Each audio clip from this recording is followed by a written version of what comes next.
Hi, and welcome to insidetracks.co.uk. We run a website. We have some videos for you. You'll find quite a few, but 80 now odd videos for you to watch. And we also do a newsletter, a free newsletter that you can sign up to on the website if you like what you hear today. We're here really to share the knowledge we have and help you to trade smarter on Betfair mainly. That's our main effort. So Betfair trading, well, it's you against others. Basically, Betfair places you in a position where you are trying to connect with somebody else to bet whatever you want to bet and to get them to match it. So it is really very much a different environment to betting on a race course where you just go and say, I want a fiver on Joe Blogs. This is an area where you can back or lay and be matched by someone else who's trying to outwit you, outdo you, and know more than you do. So you can't just go on to Betfair and bet willy-nilly. That's the way the punters do it. To be profitable, you need an edge. Now, I mentioned this to some people who follow me, and everyone said, well, what are you talking about? What is this edge you're talking about? So I said I would do a video on it and help people to understand where they can hone their skills and become more knowledgeable in certain areas and therefore more profitable when they're betting against people who haven't got that same knowledge. So an edge. Well, we can break that down into a pre-race edge.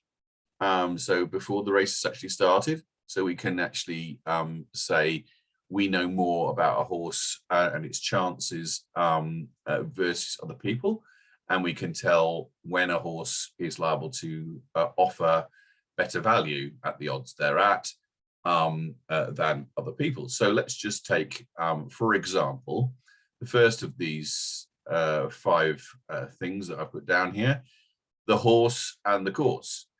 Okay, it's a very well-worn cliche that horses like courses, or it's horses for courses, but unfortunately it's absolutely true. You will see, if you have watched racing as much as I have, horses coming back to a course where they have won many times, and that is the only course, or almost the only course, where they will win. Now, but why? I don't know. All I know is that some horses do like courses that are right-handed, and some horses like courses that are left-handed. That is the way they run, and that is the way they like it. They like to lean left, or they like to lean right. It's left-handed or right-handed horses, I suppose. So there are left-handed courses and right-handed courses where horses will like. There are also courses where there's a very difficult finish. Sometimes the horse has to go up the last 2 furlongs up a hill, and they don't like that. And so there are some horses that do. Some horses that finish very well going up a hill. Others that tire very easily and don't like it at all. There are some courses where, let's take Newcastle on the all-weather. There's a mile-long straight on the all-weather. It's flat as a pancake. What horses do well there? Big, strong, galloping type horses do well on a mile at Newcastle on the all-weather. Take a completely different course, Chester turf, on a very tight round course. Well, a big lolloping, galloping horse isn't as nippy and doesn't go around the corners as fast. And so put the 2 horses up against each other. One will win, a big galloping horse will win on Newcastle, but will then lose to the same horse at Chester. So there is a definite horse and course matchup, which you must be aware of. And you must be aware of you look at the horse running, see its style of running, and also, of course, when you look at the courses, sometimes you have courses where there is likely to be very good going, and the going will make a difference. So Bath, for instance, which never gets waters, always has firm going. So some horses love going to Bath, and that's the way they run, and they like the firm going, or the more firm going because there's no watering. Other courses will get badly draining, will be running on the soft side most of the time, unless it's absolutely a heat wave. And so you do actually get courses where the going will make a difference. And of course, the going will make a difference to horses as well. Some horses like soft, some like firm, and that's in their breeding. Now, second one is jockey or trainer form. Sometimes jockeys just are out of form, and the same with trainers. They might have a cough in the yard, things might not be going well. Whatever the reason, trainers can go onto the cold list, what's called the cold list. So can jockeys. They just run out of form, having a bad day, having a bad week, whatever it happens to be. That is a reality, and you can find the cold list for jockeys and trainers on the Racing Post. Draw bias. Draw bias, absolutely known fact on certain courses. We talked about Chester earlier on. Tight bends, 5 furlongs at Chester. Everybody knows draw 1, 2, 3. If you're outside that, you have a big bias against you. Doesn't mean to say you're not going to win, but I mean, as all these things are, it doesn't mean to say if the trainer's been on the cold list and hasn't won for say 40 races, doesn't mean to say that they're not going to win on the 41st. Draw bias the same. If you're drawn 11 at Chester and 5 furlongs, doesn't mean to say you're not going to win. It just means you're not going to win as many times as you probably should. Similarly with pace bias. Let's take 2 courses. Chelmsford All Weather has a distinct pace bias in favour of front runners. If you're not prominent or front running at Chelmsford, you are less likely to win. Doesn't mean to say that horses that held up don't win. They do. It's just that they don't win as often as they should. On the other side, we're going to come to it later, Wolverhampton. Wolverhampton has a pace bias against front runners. So you can find race courses which definitely favour horses that like to be in front, and then they can go to a different course. So one time, this horse that you've chosen is racing at Chelmsford, goes out in front and stays there, and seems to want to stay there forever. And you think, wow, fantastic horse. And then it runs at Wolverhampton. It looks like it's out in front, and it gets beat by something coming over the top, and that's because of the course. And of course, one thing you shouldn't forget is form. The form of a horse, generally speaking, will give you a good view as to how it's going to run. So very rarely do horses run really well when they haven't been running well up till this point. So what I'm really saying to you is pre-race, do you know your stats? Have you been through and looked at how the horse runs, trainers, form, etc., and do you know your stats? Now, I know what you're going to say. That's very easy for you to say. Do you know your stats? And how do I find out all this stuff? It's not easy. It's what I do every day. It's what a lot of the guys who trade do every day, and that's why you see horses coming in and being bet on in the pre-race environment, is because those guys, some of those more professional guys, have seen an angle, an edge, which says that the horse that is currently 5 on Betfair is good value at 5 because he's back at a course he likes, or he's got a good draw, or whatever. And so Yes, it's not easy to get this information, but you can get it, and that it's there published. And you know, if you want to do this and be profitable, then you know, this is the sort of thing you need. Obviously, I'll say sign up to the newsletter. I've done it for you, and I give you the 4 best bets of the day with all my knowledge. So that's the alternative for you, is to follow someone like myself who'll do this sort of information for you. Now, that's pre-race. What we're talking about when we get into the race. So the race goes in play. I'm not a great in play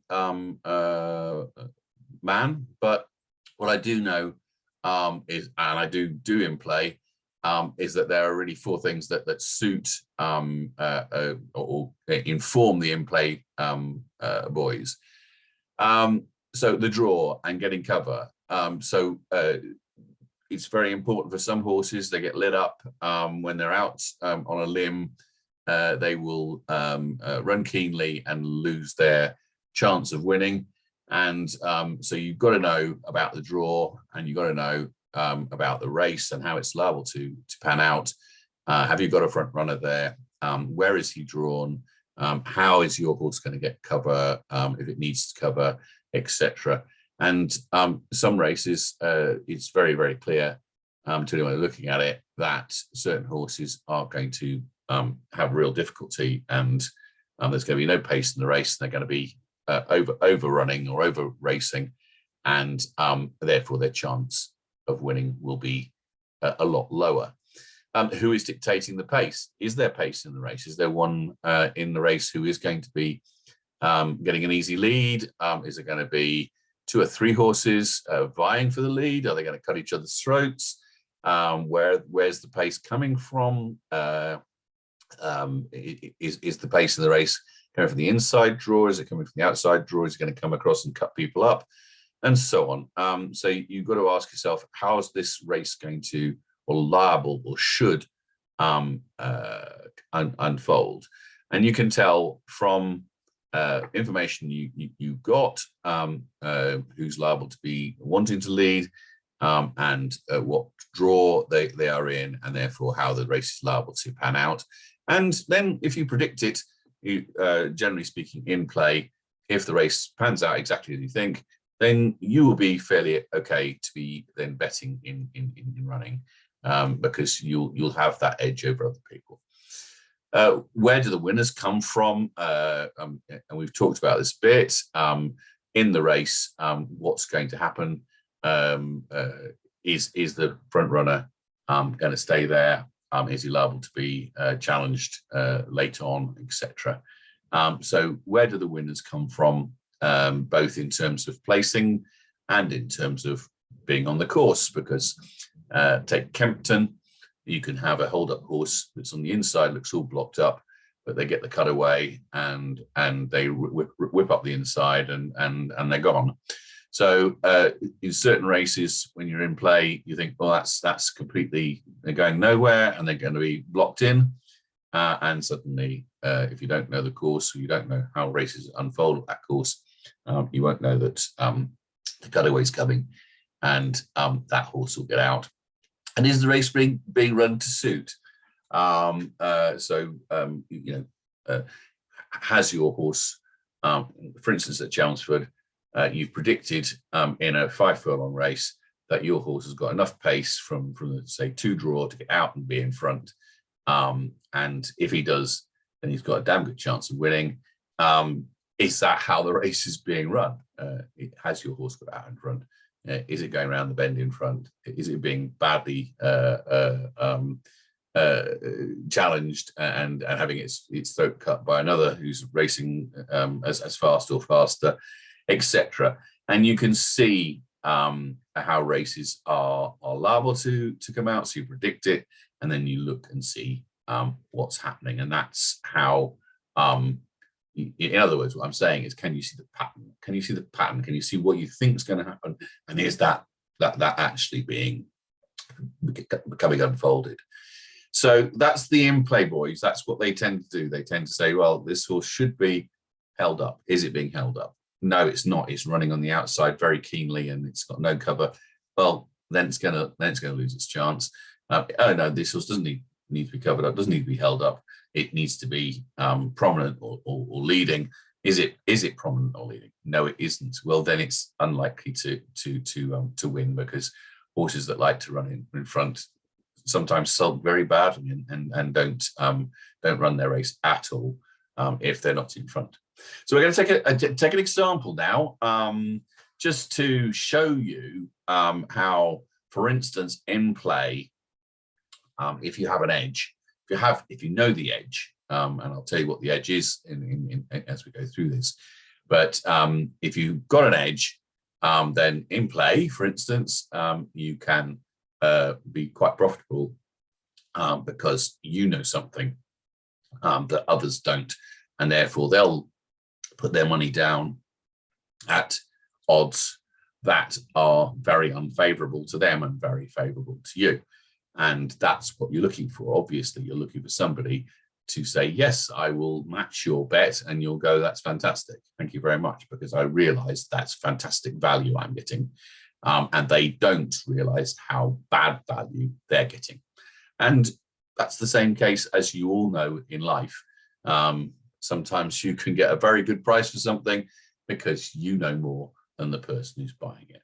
So, so let's just have a quick look at Wolverhampton, and we're going to have a look at a race over 6 furlongs. This is the track, and we'll come back to the track, and I'll explain a little bit more about what we've just seen in terms of why we've just seen it from a track point of view.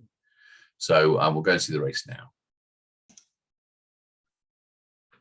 So what we're going to watch now is a 7 furlong race, and it's starting off at, this is the 3 furlong pole, coming around the bend. Now, what I want to show you is really how this race unfolds and why this says a lot about the Wolverhampton track.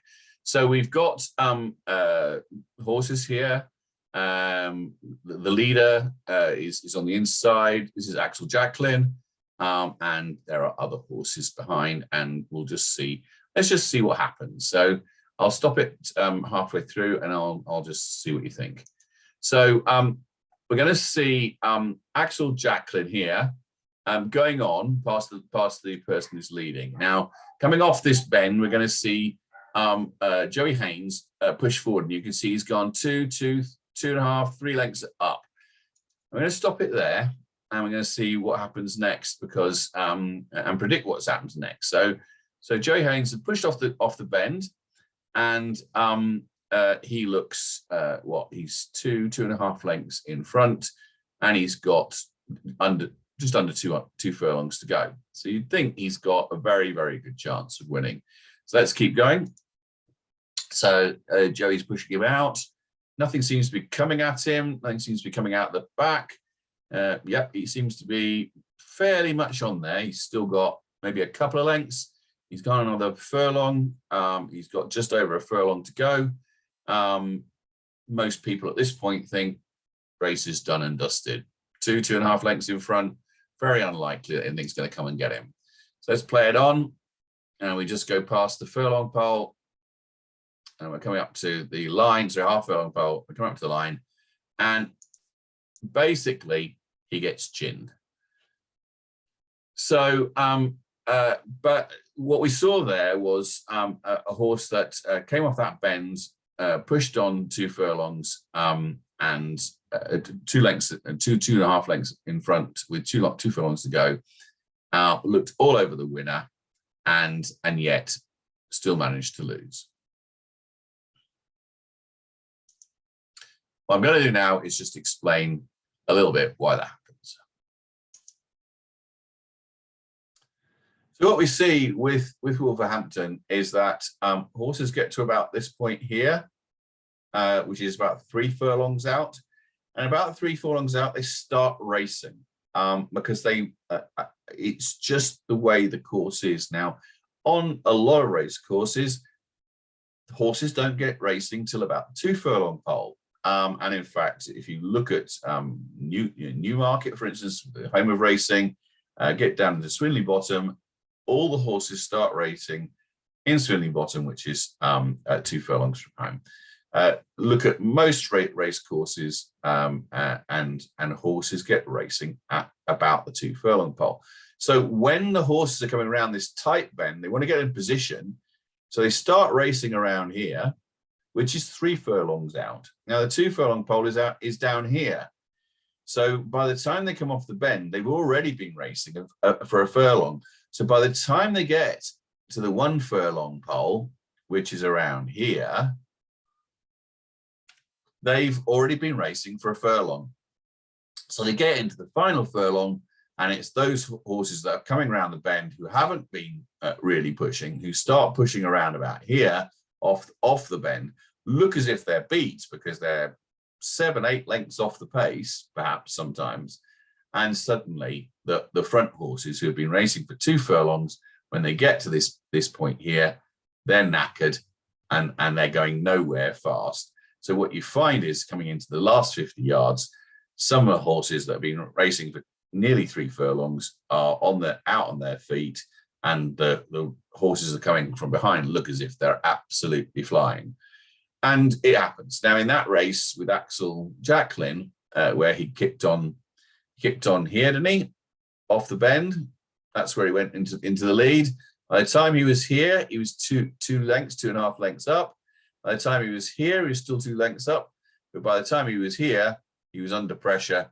And in the last 100 yards, he's caught, and he's lucky to have second. And sometimes actually you find that a horse that has got 3 or 4 lengths on the field coming off the final bend, they don't even get into the top 3.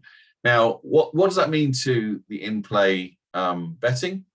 Well, Axel Jacqueline actually was matched at considerable amounts of money at 1.04. So you can imagine if you saw Axel Jacqueline going off in front and you thought, God, he's 2.5 lengths up coming off the bend, and he's still 2 lengths up, 1 furlong out. There's no chance anything's going to catch him. You're wrong. You're wrong. And by the way, the stats show that you're wrong really very often. So I bet you can do is to see a horse coming here, coming into the lead as they come off the bend, going 2 or 3 lengths clear, coming down the straight, and by the time they get to the 2 furlong pole round about here, if they're a couple of lengths ahead and the gap is narrowing, then it is very, very likely that horse is going to be beaten, and not just beaten into second, but potentially beaten into 4th or 5th, because crowds of horses that have been held up, that haven't been racing from 3 furlongs out, are coming like cavalry over the top. Now, that's not to say, and I keep saying this to you, not to say that a horse that kicks 2 or 3 lengths off the bend in front won't win. In fact, over 5 furlongs, for instance, because a 5 furlong sprint is basically a sprint for the whole 5 furlongs, then actually kicking on off this bend is no different from any 5 furlong race. They sprint. They literally sprint the whole way. It's like telling Usain Bolt not to run very fast halfway through his sprint. You know, he's going to sprint, isn't he? But over longer distances, over 800 meters, if an 800-meter runner goes off and charges off in front and gets 10 lengths in front and sprints it, like it's a 200 meters, then everybody will tell you he's going to come back to the field, isn't he? He's not 800 meters. You can't sprint 800 meters all the way. You certainly can't sprint a marathon all the way. So yes, this race course, for one reason or another, very, very much favors horses coming off the pace and coming off this bend, and doesn't favor front runners, and doesn't favor runners that start their racing at a 3 furlong pole. And it is understandable. In every other race course, anybody would say starting to race 3 furlongs out is not a sensible idea, because horses don't really like to start racing 3 furlongs out. It's 2 furlongs out really they should be start racing. So so that's the edge you've got in Wolverhampton is if you are in play betting and you see a horse this was a 7 furlong race, 1 mile, 1 mile, 1 furlong, or sorry, 1 mile, 1 furlong, it's 1 mile and a half a furlong, 1 mile, 1.5 furlongs. These two have the lowest index in the whole of the UK for front runners winning. Okay, it is the least. If your horse is a front runner and it's going over these two distances, 1 mile and a half furlong or 1 mile, 1.5 furlongs at Wolverhampton, then if it goes off in front, it has the least chance of any race course that it's going to run on of being there at the end and winning. So be aware of that, because you may well think your horse is fantastic, but if it's a front runner in a 1 mile, 1.5 furlong race at Wolverhampton, it's got to be a really good horse with a fantastic, loads better than the rest to actually overcome that bias. So that's what an edge is, and that's an example of an edge. I hope that's been useful and gives you some view as to the complexity that you have to get into when you're going to be profitable, either pre-race by getting all your stats together and knowing all your information, or in play by understanding the pattern of races and understanding how that pattern is going to pan out, and is that going to suit your horse or not. So in this particular example, I've got a front runner, 1.5 furlong race, a 1 mile, 1.5 furlong race. He loves to be in front. He hates not being in front. Then I'm not going to be backing him. I'm not going to be backing him because he has a major bias against him, and it's more than likely he is going to get beat. And so I would potentially be laying that horse in running at a low price when I see him kick off the bend too early and get mown down up the straight. So these are the sorts of things you need to know, and that's what and in the majority of cases, and this is where I need to be very clear, we are talking about getting value, getting an edge. That means if I know that the coin is going to give you heads 2 out of 3 times, not 1 out of 2, then I'll be backing heads. That does not mean to say that a coin that gives you 2 out of 3 heads isn't going to give you a tail 1 out of 3 times.